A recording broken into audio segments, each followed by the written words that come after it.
numéro de Questions d'État, votre magazine d'actualité que vous suivez toutes les semaines. Ce jour, nous allons parler concernant actualité, révision constitutionnelle, processus électoral, mais aussi les derniers événements, notamment les activités de l'opposition, le grand meeting de Njili et autres qui ont donné lieu notamment à l'arrestation de Jean-Bertrand Ewanga, secrétaire général de l'UNC, l'organisation de l'opposition qui est dite divisée par certains observateurs. Pour en parler, ce soir, je reçois Jean-Lucien Boussard, heureuse de le recevoir sous sa nouvelle casquette, puisque je ne l'ai pas revu depuis, président du courant des démocrates rénovateurs, le CDR. Bonsoir et bienvenue sur ce plateau de Questions d'État. Bonsoir madame, merci de me donner l'opportunité de communiquer avec l'opinion sur les questions que vous avez soulevées. C'est un plaisir de vous recevoir. Comment on se sent dans sa peau de président? Comme d'abord un citoyen normal, parce que je considère que le pouvoir, c'est au service des autres. Et je considère aussi que le plus fort d'entre nous, le plus élevé d'entre nous doit être notre serviteur. Donc je me sens un peu plus comme serviteur des autres, comme serviteur à la disposition de la République que comme président d'un parti politique. Je pense, en tant que président d'un parti, c'est la vision que j'indique, c'est l'impulsion que je donne. C'est une lourde charge, en avez-vous le temps, Jean-Lucien Boussard? Il ne suffit pas d'être un politicien chevronné pour être leader d'une masse. Saint-Exupéry a dit l'homme se découvre quand il se trouve devant l'obstacle, mais je pense que les obstacles, on les a rencontrés, on les a surmontés. Je pense que comme président d'un parti politique, c'est la capacité managériale qui est l'élément le plus important, et je pense que là-dessus, il appartient à ceux avec qui j'ai travaillé depuis que j'existe comme professionnel, à la fois technocrate et politique, de répondre à la question. Mais quand je vois l'afflux des gens, des adhésions au niveau du CDR, même avant d'être sur ces plateaux, je considère qu'ils ont confiance à la personne qui est à la tête du parti. Mais une petite curiosité, qu'avez-vous la prétention de réformer? Jean-Lucien Boussard, vous parlez du courant des démocrates rénovateurs, vous voulez réformer quoi exactement? Le pays a besoin de grandes réformes, à la fois qui touchent à la fois l'élite congolaise, le citoyen lui-même, les partis politiques en tant qu'organisation qui ont la prétention de prendre le pouvoir et de l'exercer, les institutions qui gouvernent et même les grandes options de la vie publique. Qu'est-ce que votre parti politique apportera de plus sur cette Et donc voilà, politique? C'est la question la plus intéressante. C'est pourquoi j'ai relevé en catégorisant ces différentes cibles pour dire les réformes sont nécessaires. Aujourd'hui, la première des réformes que nous pensons transversales, à la fois pour les politiques, pour les élites, pour les citoyens, pour les organisations de la société civile, comme pour les institutions publiques, c'est le sens de l'intérêt général. La conception de l'État et du pouvoir politique. Ça a l'air d'être un slogan, s'il vous plaît, pratiquement tous les partis. S'il vous plaît, s'il vous plaît. Le slogan, lorsqu'on croit qu'on vient en politique pour ses intérêts personnels, une vraie conviction qui peut être déclinée en action de grande envergure lorsqu'on vient en politique pour servir. Et je pense que c'est ça le côté le plus important. Nous avons au niveau du CDR considéré que, c'est vrai, lorsqu'on pose la question aux Congolais, mais pourquoi ça ne va pas dans votre pays? Pourquoi 96% de Congolais n'ont pas de travail? Pourquoi 87,7% vivent en deçà du seuil normal de pauvreté? Quand on leur pose la question, intellectuels, citoyens, etc., ils ont des réponses différentes. Il y a des réponses, on peut dire, prises au second degré. Ah ben la gestion est mauvaise, etc. Non. Le CDA considère que pour bien résoudre les problèmes, il faut aller dans la profondeur des causes. Et nous disons, le vrai problème de ces pays, c'est la conception de l'État et du pouvoir d'État. Deux, c'est la conception, je veux dire, des institutions, le sens même des institutions. Aujourd'hui, les hommes d'État, que l'on considère comme tels, ne sont pas vraiment dans le fond, c'est une véritable déception. En tout cas, les problèmes, je l'ai indiqué au niveau de deux dimensions, une troisième dimension, la qualité du leadership, madame. Lorsque le leadership a une conception du pouvoir fondée sur l'homme, c'est-à-dire la finalité de l'action publique et de résoudre les problèmes des citoyens, la déclinaison en termes de politique publique est différente. Mais lorsque le leadership au pouvoir a comme conception de l'État la protection des privilèges, la déclinaison aussi, en termes de la gestion de l'État, est différente. Et un exemple, simplement pour ne pas abonder un exemple et prendre beaucoup de minutes pour l'émission. Lorsque le Brésil a Lula comme président de la République, après une période de crise où le Brésil était cité comme le pays le plus endetté du monde, n'est-ce pas?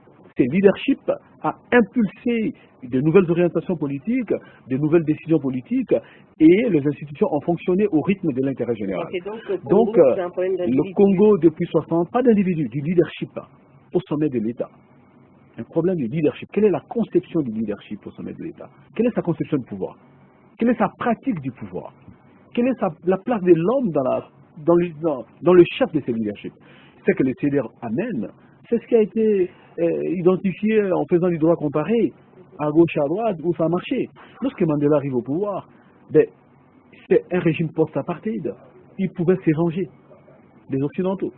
Si c'était dans un pays que je connais bien et dont j'étais le nom, c'était le pillage à l'accession de Mandela au pouvoir. On n'a pas pillé les Blancs. N'est-ce pas? On a considéré que le noir comme le blanc constituait ce qu'on appelle l'Afrique du Sud aujourd'hui, et qu'ensemble on pouvait construire une Afrique du Sud forte et qui était un modèle en Afrique. Donc je crois que c'est ce schéma-là que nous voulons apporter dans la vie publique, mais au sein de partis politiques. Vous savez que tout le monde est démocrate, il parle de la démocratie sans être démocrate. Nous voulons aussi qu'au sein des partis politiques, on considère que les hommes passent, les institutions restent. Il faut concevoir les modèles des partis politiques. Les partis sont tous des dictateurs. Oui, il faut concevoir les partis politiques au modèle démocratique et construire des institutions, des partis politiques institutions. Vous savez, les hommes passent. On vous verra à l'œuvre. Je voudrais bien prêcher par l'exemple. L'Assemblée générale penserait à élire un autre président à votre place. Volontiers. On verra bien ce que ça donnera. Vous avez parlé de vengeance tout à l'heure. Ça me fait penser à la sortie officielle du CDR qui a eu lieu le 23 juillet dernier, une année exactement après votre radiation du mouvement de libération du Congo. Alors, est-ce que ça a un goût de vengeance, une démonstration forte? Ben, pas du tout. Je suis un homme politique. Lorsque je suis déchu de ces partis politiques, j'ai dit que l'heure était à la réflexion. La réflexion appelle action, et action égale mouvement. Et je me suis mis à travailler avec des Congolaises et des Congolais qui étaient d'accord avec notre façon de voir les choses, notre projet de société. Et une année après, on a un parti politique qui est installé dans la ville de Kinshasa et qui est représenté dans la plupart de nos provinces, y compris dans la diaspora. Donc, c'est simplement l'idée qu'il fallait davantage de réformes, qu'il faut davantage de réformes. C'est d'ailleurs votre première question, je pense. On a besoin de réformes.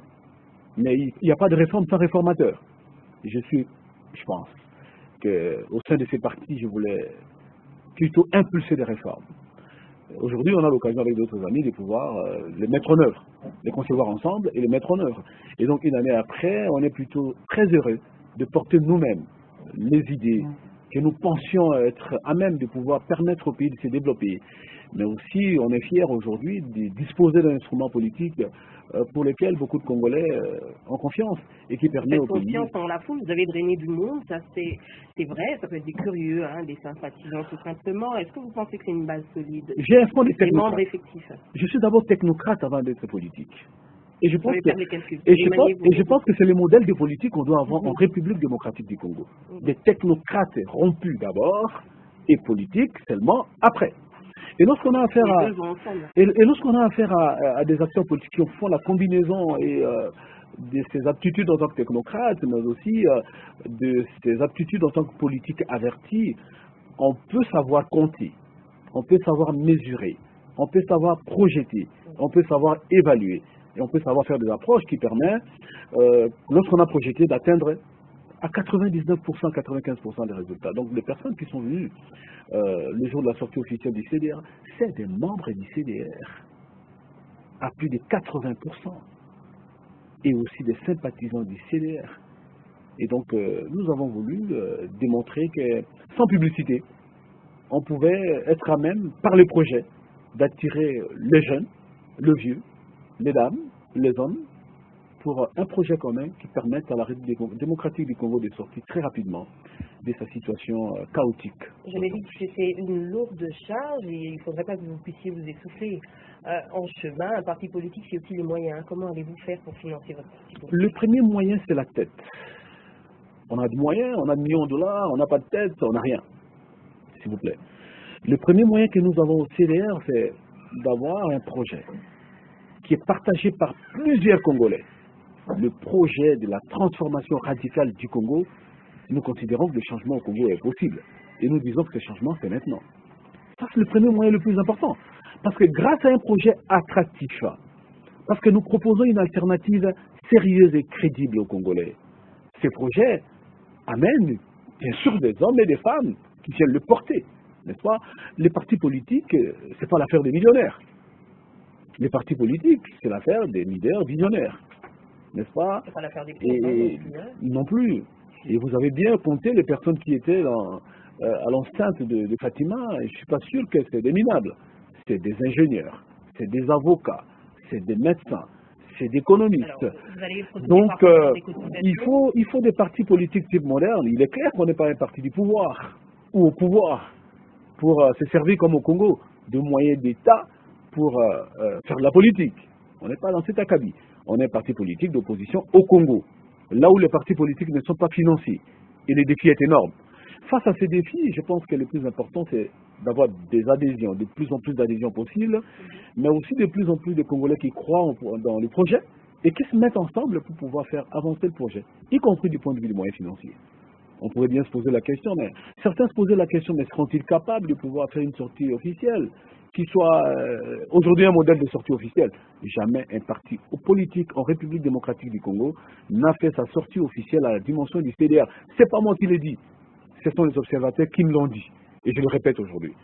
Donc si ça dépendait que des moyens, il est certain que les partis politiques que je vois sortir, qui pour la plupart vivent au manuel du pouvoir, devraient avoir des sorties officielles un peu plus volumineuses que le nôtre. Donc la question de moyens va se résoudre par l'effet de la mobilisation des masses, de la mobilisation des énergies utiles dans l'intérêt des citoyens congolais. À quel groupe parlementaire appartenez-vous actuellement? Vous êtes député national, je rappelle, vous n'êtes pas présenté de toutes les façons, les téléspectateurs l'ont vite compris, mais vous faites partie de quel groupe? Non, je suis un non-inscrit. Le règlement intérieur de l'Assemblée nationale dispose que les députés doivent constituer des groupes parlementaires ou exister au sein de l'Assemblée comme des non-inscrits, donc je suis un non-inscrit. Quelles sont vos relations avec vos collègues du MLC? Personnellement, on a de très bons rapports avec tous les députés du MLC, donc le débat ne se pose pas en ces termes. Mais là, je crois que les problèmes que nous avons eus avec mes amis, c'est des problèmes, pas des problèmes personnels, j'imagine. Je préfère qu'on parle de l'avenir et du CDR. Voilà, alors vous étiez le challenger de Louis-Léonce Koyagalo, gouverneur de la province de l'Équateur, qui est toujours aux soins depuis pratiquement son installation. Alors comment analysez-vous la situation actuelle dans votre terroir? J'ai posé le diagnostic de la province de l'Équateur lorsque j'étais candidat gouverneur. J'ai présenté l'un des meilleurs projets à l'époque, si ça ne dépendait que des projets. C'est la personne qui est en face de vous qui aurait été élu gouverneur. Mais je crois que c'est d'autres réalités politiques que nous avons dénoncées à l'époque et pour lesquelles nous sommes en train de combattre tous les jours. La corruption, les clientélismes, etc. Aujourd'hui, je reste déçu que la province de l'Équateur n'ait pas eu la chance d'avoir un gouverneur capable de pouvoir... Vous pensez que vous auriez été le gouverneur idéal? Non, je n'ai pas besoin de parler de moi-même. Aux autres d'apprécier. Ça aurait été intéressant qu'on me mette à l'œuvre, ou que je me mette à l'œuvre, mais ce n'est pas le cas aujourd'hui. Ce n'est pas mon ambition non plus aujourd'hui. Ce que je note, c'est que malheureusement, la province de l'Équateur n'a pas de chance d'avoir un gouverneur qui tienne.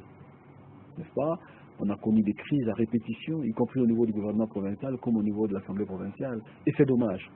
Et ça rejoint la théorie qui dit institution inefficace, pas de développement.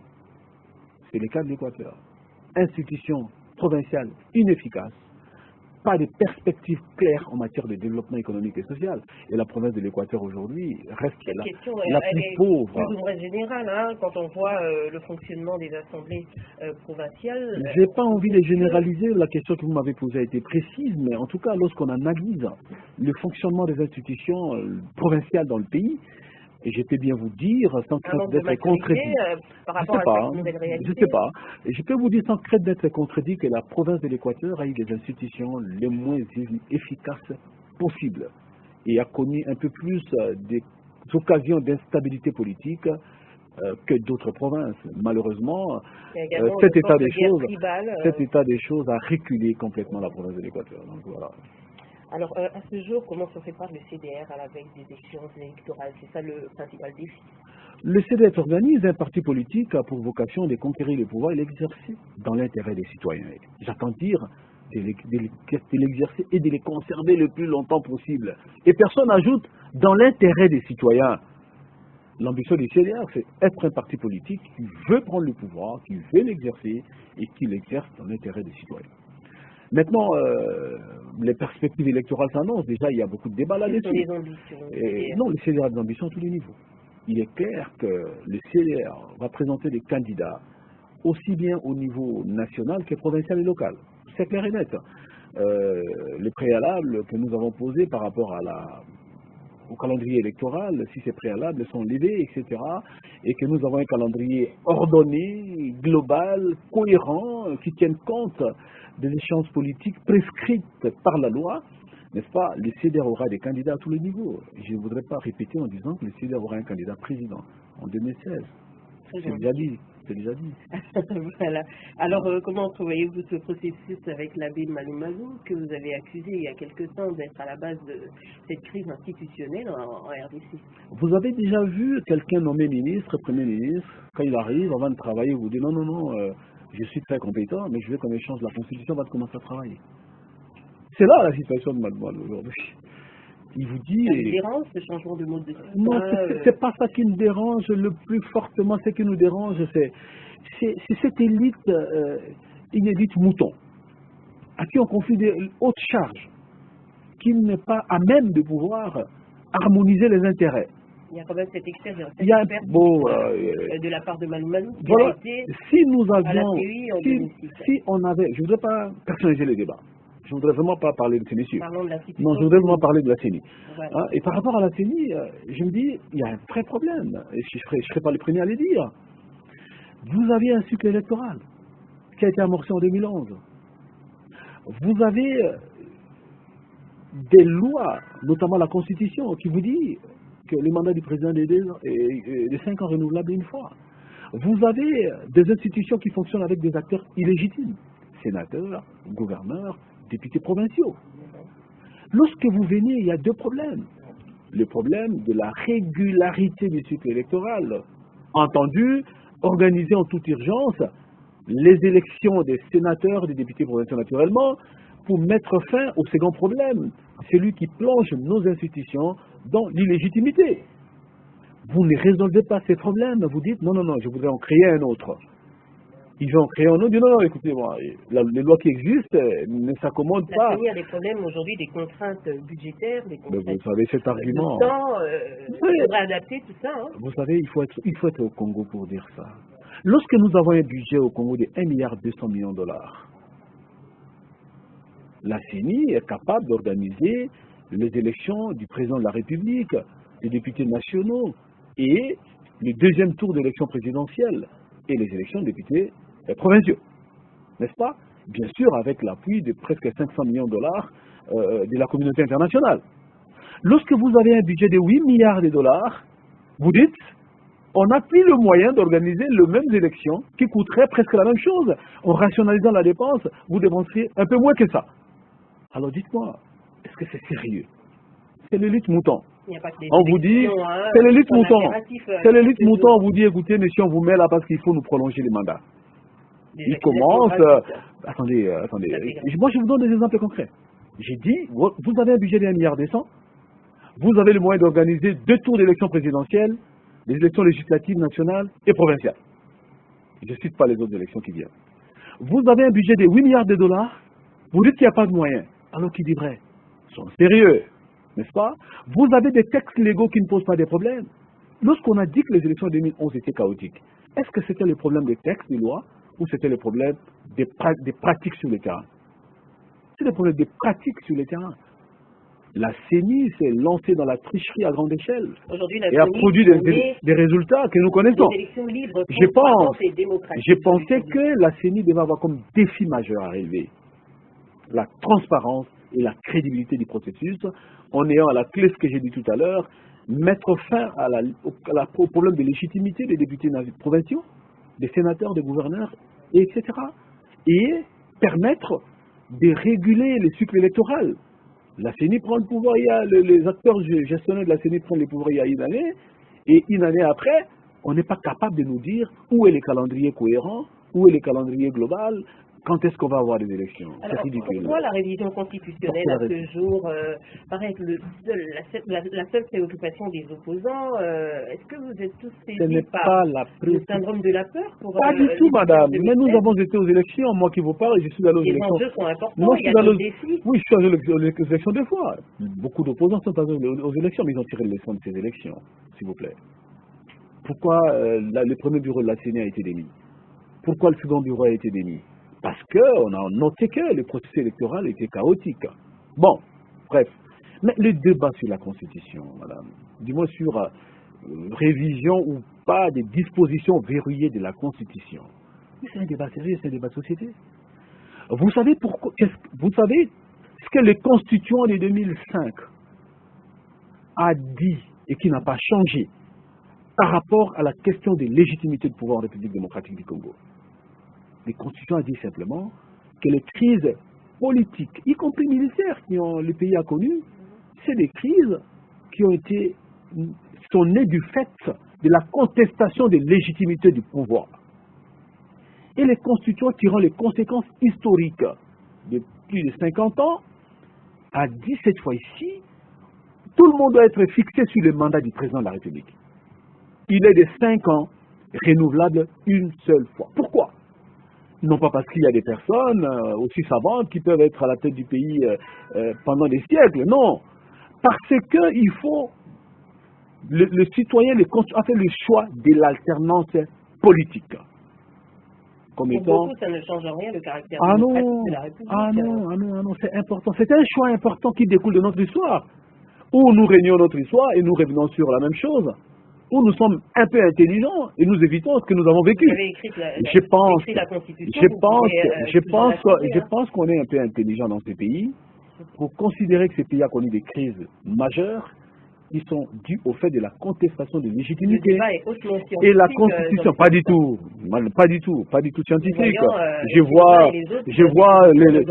vois les pseudo-professeurs d'université qui racontent n'importe quoi à la télévision. Pas du tout. C'est totalement politisé. Et c'est même, excusez-moi, certains profs sont devenus franchement des instruments à la disposition des pouvoirs pour raconter n'importe quoi aux étudiants. Et c'est grave. Ils peuvent être condamnés pour ça. N'est-ce pas? Non, les problèmes de la Constitution, si nous tenons au fait du respect de la disposition 220, parce que nous considérons que le citoyen congolais a droit à l'alternance politique. C'est clair et net. Deuxièmement, nous pensons que les Congolais ou le Congo regorge des ressources à la fois intellectuelles, etc., pour que les uns et les autres se remplacent, se succèdent au pouvoir. Il faut une continuité de cette vision, il faut une continuité des chantiers entamés. Méfiez-vous des hommes d'un seul livre, madame. Méfiez-vous des hommes d'un seul livre. Quand vous avez lu un seul livre, vous croyez que c'est le seul livre qui suffit. Non. On a besoin de lire autant de livres pour comparer et comprendre, à relativiser. Apprendre à relativiser plutôt. Je crains qu'on ait des hommes d'un seul livre qui croient que ces livres qu'ils ont lus là en 1960, c'est les mêmes livres qui vaut aujourd'hui. Non, ce n'est pas le cas.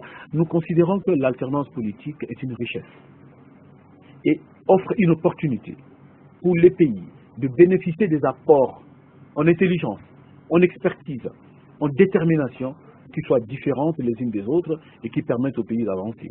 Un deuxième élément par rapport à la Constitution. Il est clair que le citoyen congolais n'a pas demandé à quiconque de transférer son droit de vote. Mais dans le cadre d'un référendum pas du tout. populaire... Mais vous savez comment ça va se passer. Les mêmes disent qu'on n'a pas de moyens pour organiser les élections. Les mêmes viennent proposer qu'on ajoute aux élections une autre élection qui n'a pas été prévue.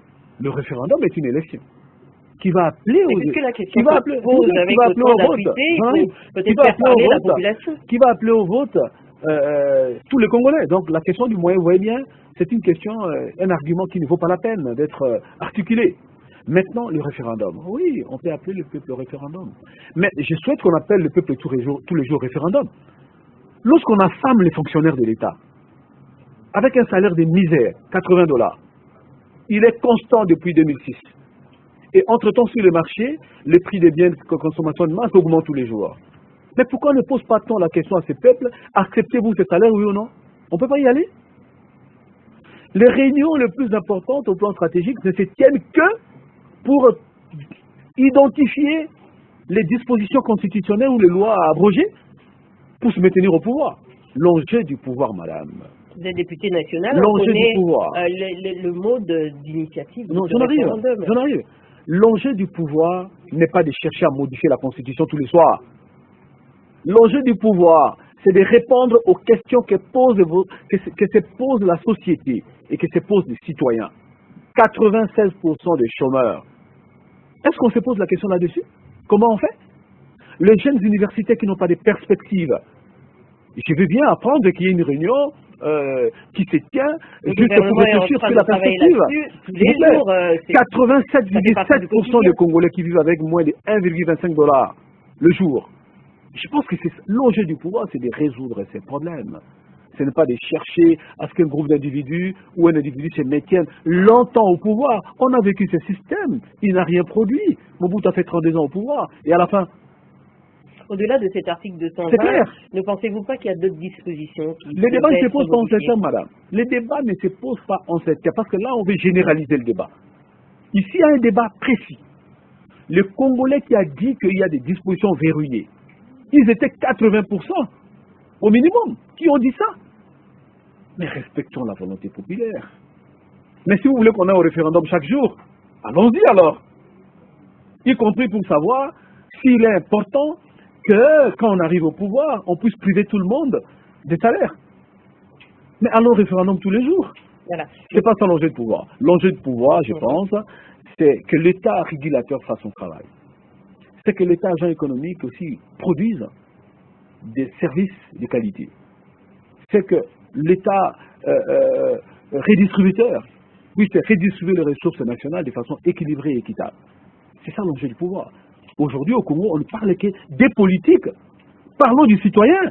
Le CDR vous invite et invite tout le monde qui aujourd'hui est devenu spécialiste en droit constitutionnel, n'est-ce pas, à pouvoir s'apaisantir sur la situation des Congolais. Lorsque le budget de l'État est de 1,2 milliard de dollars en 2006, le fonctionnaire a 80 $, les cartons de Thomson 40 $ à peu près.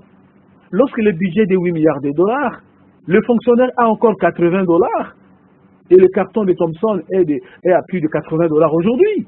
Voilà l'enjeu du pouvoir. Ça, on ne résout pas. L'étudiant à l'université, il étudie dans les conditions on ne peut plus acceptables. On ne se pose pas de questions comment on résout ces problèmes, n'est-ce pas? On a construit un hôpital qui s'appelle l'hôpital de 51. Vous passez tout le matin, il n'y a personne qui y va. Parce que la consultation médicale, c'est autour de 20 $ d'après ce qu'on m'a dit, et puis pour voir un spécialiste, c'est 25 $, ça vaut 45 $. Mais les fonctionnaires, qui va aller là-bas? Qui va aller là-bas? Donc je pense qu'il ne faut pas distraire le peuple congolais. Il faut aider les pays à avancer. Il faut tirer l'expérience du passé. Le modèle sud-africain est une expérience. Le modèle sénégalais, lorsque l'ancien président a voulu changer la constitution, le modèle, il est là. Est-ce qu'on ne peut pas au Congo s'inspirer des modèles, des bons modèles? On doit également construire sur base de notre propre personnalité. Oui, mais attendez, lorsque la personnalité est complètement... Lorsque les contextes sont en décalage... Faire un mimétisme. Non, madame, non, je ne parle pas de mimétisme. Le Congolais a fait un choix, à plus de 80%. Respectez ce choix-là. Respecter ces choix-là. Ce n'est pas du mimétisme, c'est un choix congolais. Alors, expérimentons l'alternance politique au Congo. On n'a pas encore expérimenté l'alternance politique et on veut changer la constitution avant même qu'on ait expérimenté ce qui a été écrit. Est-ce que c'est sérieux? Alors, Jean-Lucien Boussa, jusqu'où l'opposition, mieux le CDR, est prêt à aller pour contrer une révision constitutionnelle? L'opposition politique, y compris les CDR, n'a pas d'autre arme que l'exigence du respect de la Constitution de la République. Le peuple congolais, qui vit pratiquement dans un régime complètement militarisé, n'a pas pour autre arme que de dire non à la révision de la Constitution, qu'on se réfère à son choix opéré en 2005. De 80% des citoyens ont dit oui à cette Constitution, y compris à la disposition 220 qui dit qu'il y a des choses qui sont verrouillées, qu'on ne peut pas changer, n'est-ce pas? Je crois que c'est cette volonté-là qu'il faut respecter. Le CDR est défenseur des aspirations du peuple, du choix du peuple, et nous continuerons à défendre ce choix-là. Et nous ne sommes pas les seuls à le dire, mais les voix se font entendre à travers le monde aussi. Vous accrochez l'opposition Le voix se font entendre aussi. Non, pas du tout. Ceux qui se sont accrochés, mais il y a des gens qui se sont accrochés à la communauté internationale ici plus longtemps que nous. Ceux qui sont au pouvoir, lorsqu'ils ont un petit soutien du FMI, de la Banque mondiale ou des Nations Unies, vous suivez les chantres à la télé en train de raconter des histoires. Voilà, on a les cutus de la communauté internationale, la Banque mondiale a fait ceci, les FMI, vous faites de même, etc. Non, c'est pas ce que je veux dire. Pas que ça doit se décider en fait congolais. C'est pas ce que je veux dire. Ce que je veux dire est que nous disons d'abord que, j'ai commencé par dire que le peuple congolais n'a pas demandé ces changements. Et ils ont été 80% à souhaiter et à exiger l'alternance politique. Ils n'ont pas encore expérimenté l'alternance politique. Et on veut dire, il faut changer. Ils sont sérieux. C'est nous-mêmes qui le disons. Il n'y a pas plus tard que quelques jours, l'opposition a fait une manifestation en Guinée, où nous disons à notre population, n'acceptez pas la révision constitutionnelle. On ne peut pas accepter la dérive monarchique en République démocratique du Congo. On n'est pas une monarchie. Ah non, pas du tout. On ne peut pas accepter, après 32 ans de Mobutu, le régime des partis-États. Ah non, pas du tout. C'est ce que nous faisons à l'interne. Mais nous constatons aussi, heureusement d'ailleurs, nous sommes des États interdépendants, madame. Ce qui se passe au Congo a des impacts sur le reste du monde. Ce qui se passe dans le monde a des incidences au Congo. La preuve, c'est que pour mettre fin à la guerre à l'est du pays, on a eu l'appui de la communauté internationale, à travers la MONUSCO. Le drone, non, c'est ce que je dis. Le drone qui sont là, on pouvait aussi les rejeter.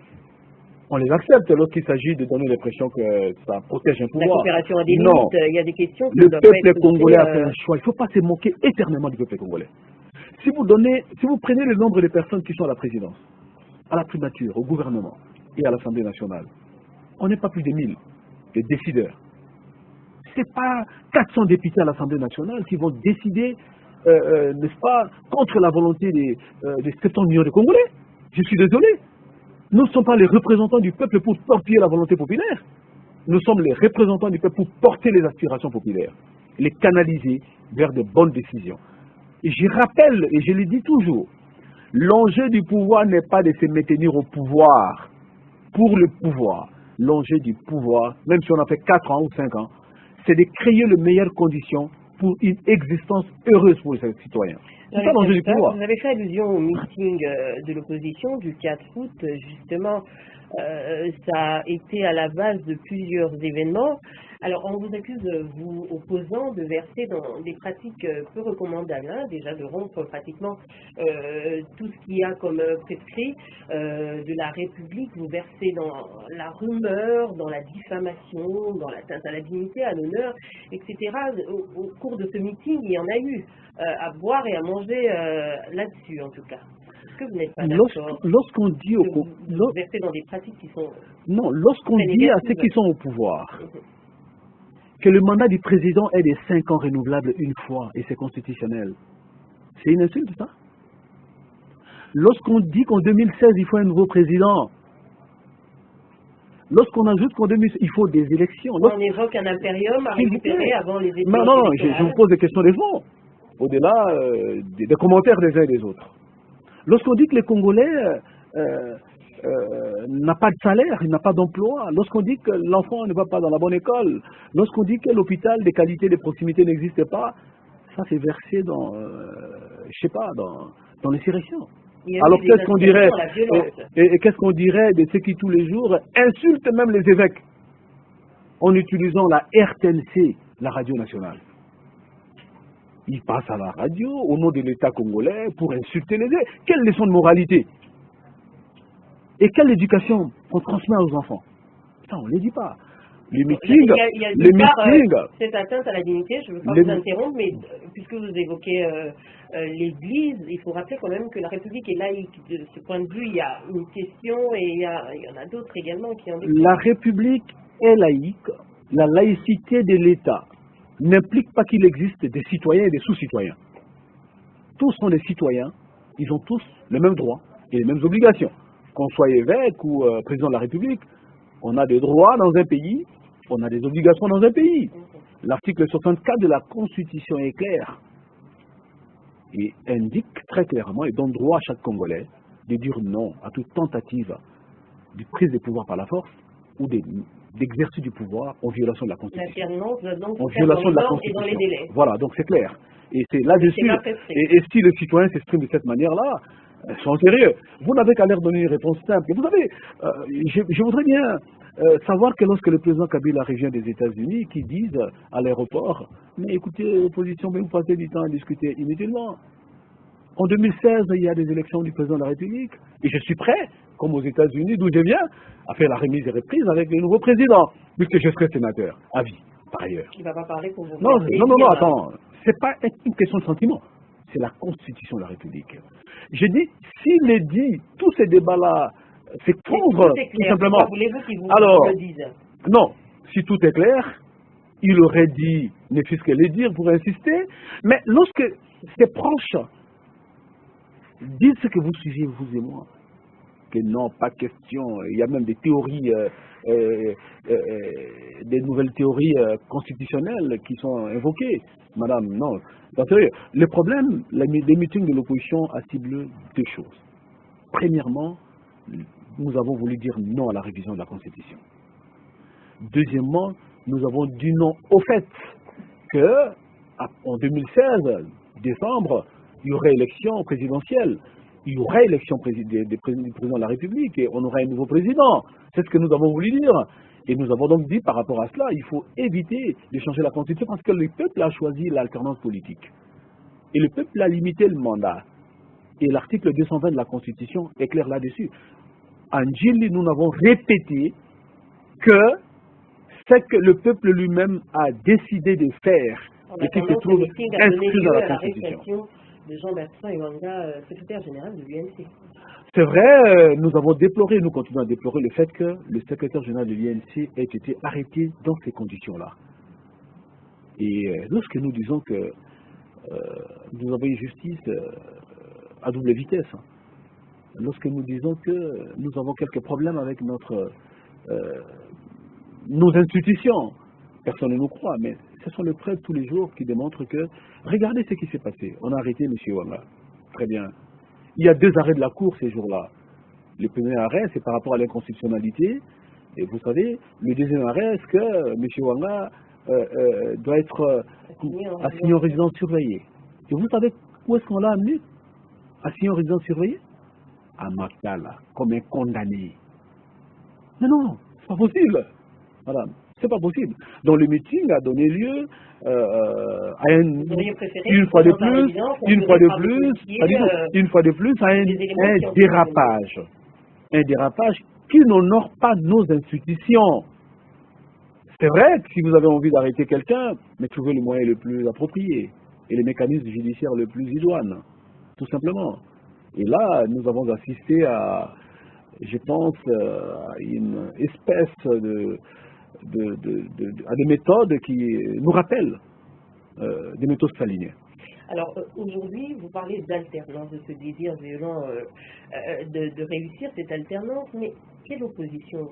C'est vrai, vous parlez de vous, du CDR, mais avec quelle opposition allez-vous réussir ce processus? Une opposition divisée à ce jour, à la recherche de postes, etc. C'est la politique du ventre, hein, même de votre côté. Est-ce que vous allez pouvoir réussir? On parle d'opposition républicaine, une opposition pure et dure. Déjà, je me demande où vous classez-vous. Ceux qui sont allés aux concertations nationales, les autres qui n'y sont pas allés, est-ce qu'on peut les mettre dans le même sac finalement? Ben, je ne pense pas qu'on va personnaliser les débats.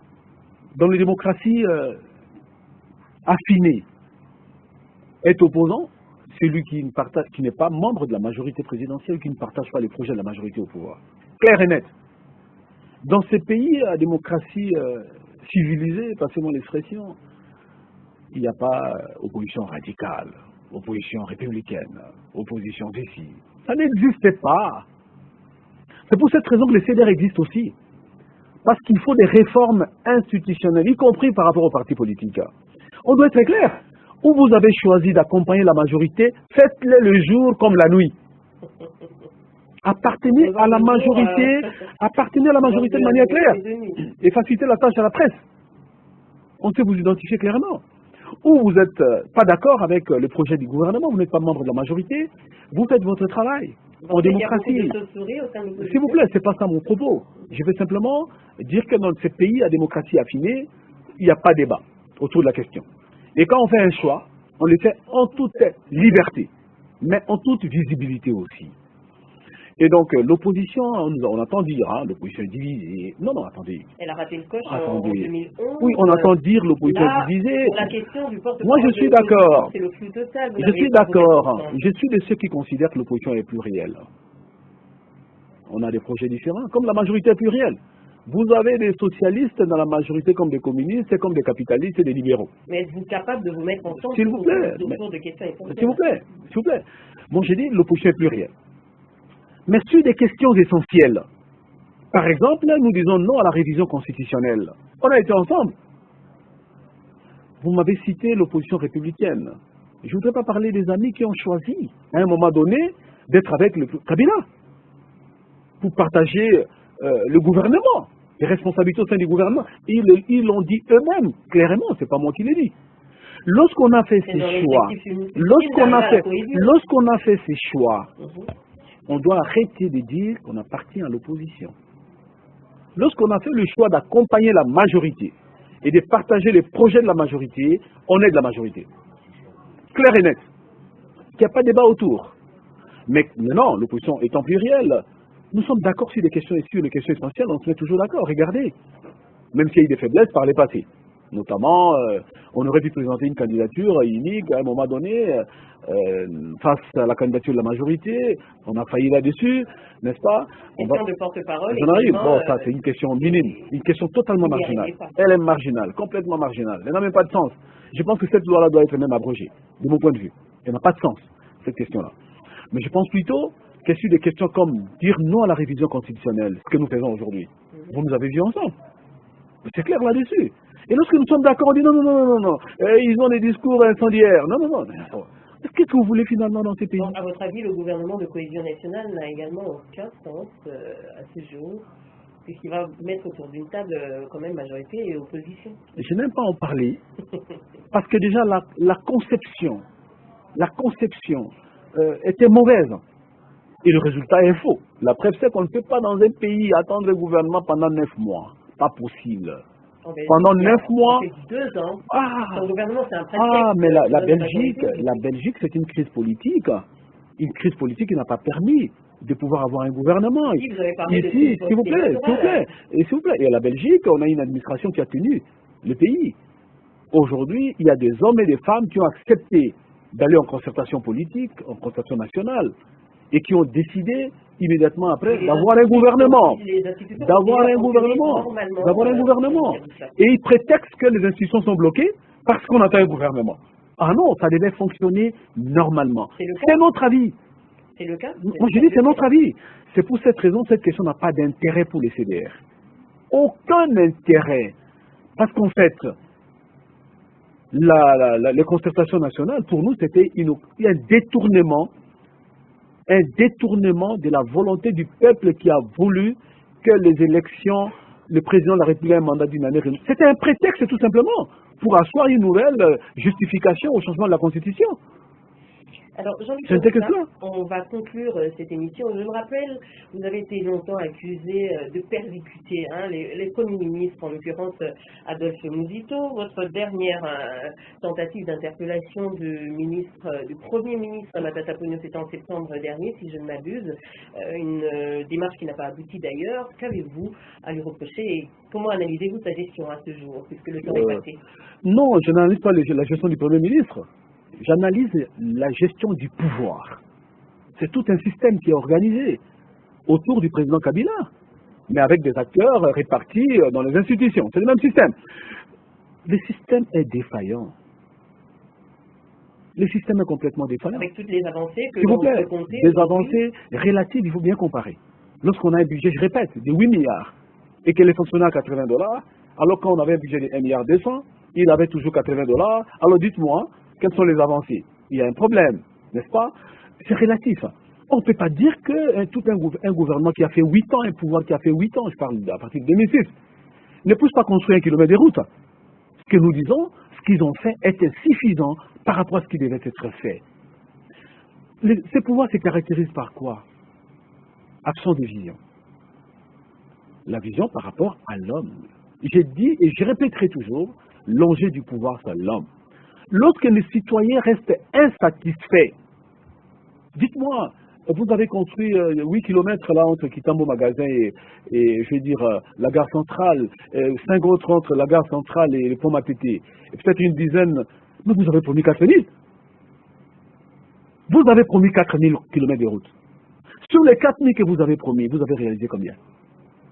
Même pas 1000. Un tel étudiant à l'université, il a quelle place? Il est refusé à l'université. Non, mais c'est ça, l'essor de l'étudiant. Non, c'est ça l'essor de l'étudiant qui n'a pas fait 30%. Il est refusé. C'est clair. Deuxièmement, la question relative au salaire des fonctionnaires.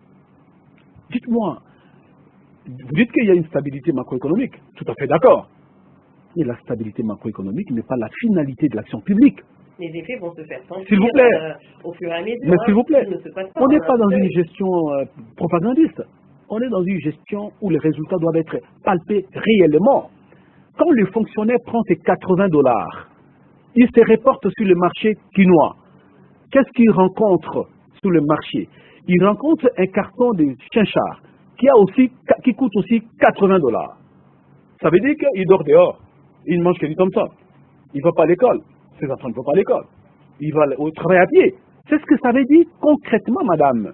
Alors vous me dites que ça marche? Par rapport à la finalité de l'action publique, qui est le bien-être du citoyen?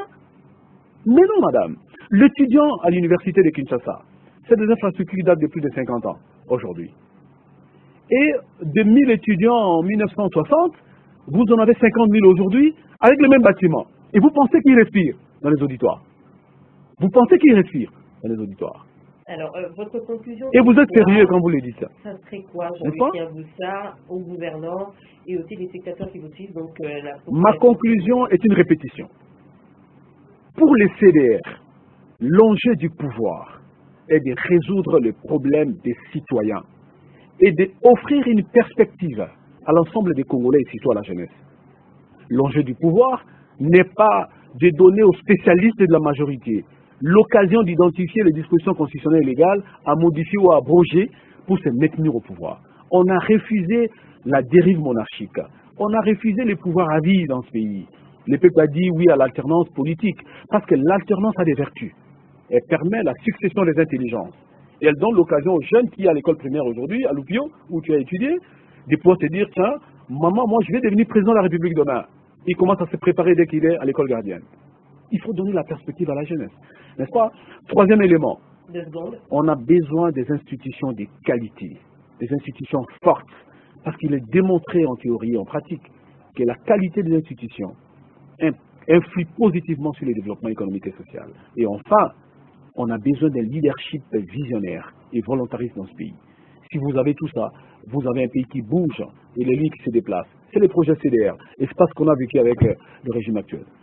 Merci beaucoup Jean-Lucien Boussa, député national, président du CDR, un courant des démocrates rénovateurs, le CDR, qui fait parler de lui. Bonne chance pour la suite. C'était un plaisir de vous recevoir et la porte vous sera toujours ouverte. Merci à vous, fidèles téléspectateurs, qui vous nous avez suivis. Vous pouvez suivre cette émission sur les chaînes partenaires et sur notre site web www.gaelkibongo.org. Je vous retrouve très bientôt avec un ou une nouvelle invitée. Excellente soirée chez vous.